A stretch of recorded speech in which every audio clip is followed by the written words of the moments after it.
రమ్మా కూర్చో. కూర్చోమ్మా. విస్తర్లు తీసుకొస్తాను.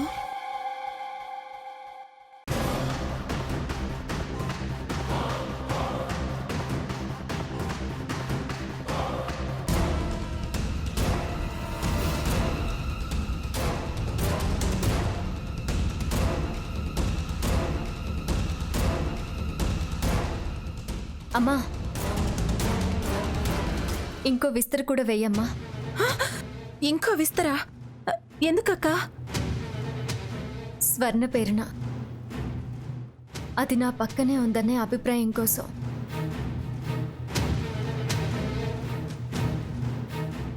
దాని పేరు మీద ఈ భోజనాలన్నీ కదా.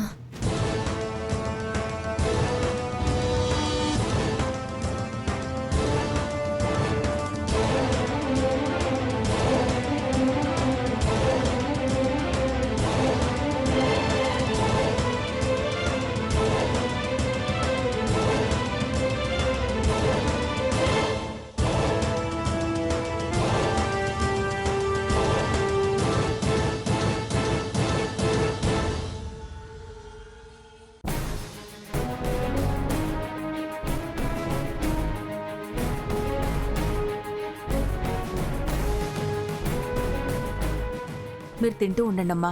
ఏమన్నా కావాల్సి వస్తే పిలవండి, వస్తాను. అలాగే అమ్మా.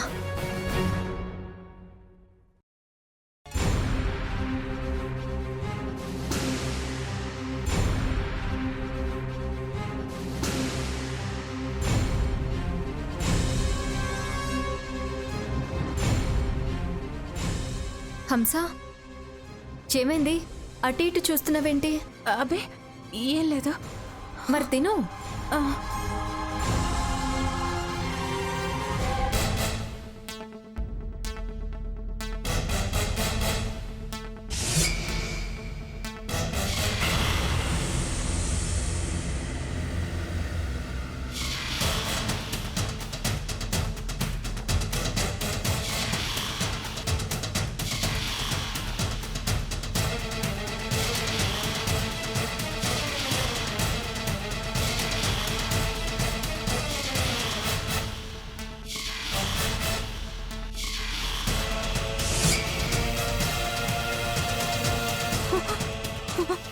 సీతక్క, ఏంటి? స్వర్ణ స్వర్ణ స్వర్ణ ఏంటి? అది నీకెవరూ కనపడట్లేదా? అమ్మా, అలాంటి వాళ్ళది నిజమైన ప్రేమ కాదు, అది వ్యామోహం. ఎగ్జాక్ట్లీ చిన్నత్త, నిజంగా ప్రేమించుకున్న వాళ్ళు అలా చేయరు.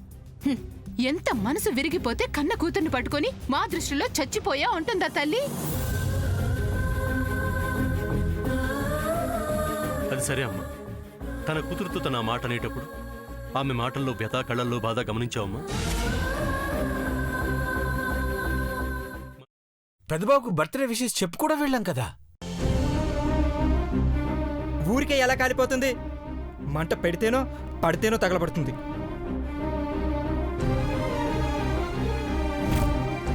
కరెక్ట్ చిన్నబాబు, నీకొచ్చినట్టే నాకు డౌట్ వచ్చింది. పార్వతే షర్టును తగలబెట్టిందనుకుంటా.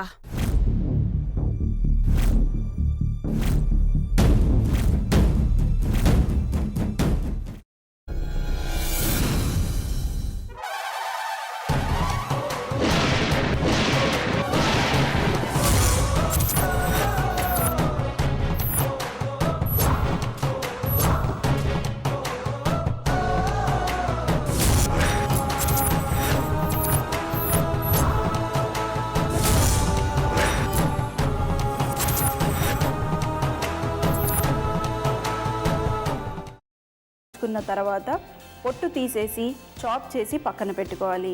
ఒక ప్యాన్లో కొద్దిగా నూనె వేడి చేసి అందులో ఆవాలు, మినప్పప్పు, శనగపప్పు, కరివేపాకు, సన్నగా తరిగి పెట్టుకున్న ఉల్లిపాయలు వేసుకుని 1 నిమిషం పాటు వేయించుకోవాలి. ఆ తర్వాత కాల్చి కట్ చేసి పెట్టుకున్న వంకాయని కూడా అందులో వేసుకుని బాగా మిక్స్ చేసి బౌల్లోకి ట్రాన్స్ఫర్ చేసుకుని అందులో తగినంత చిక్కటి పెరుగు లేదా పల్చటి పెరుగు వేసుకుని మిక్స్ చేసి అన్నంతో కానివ్వండి, చపాతీతో కానివ్వండి సర్వ్ చేసినా చాలా బాగుంటుంది.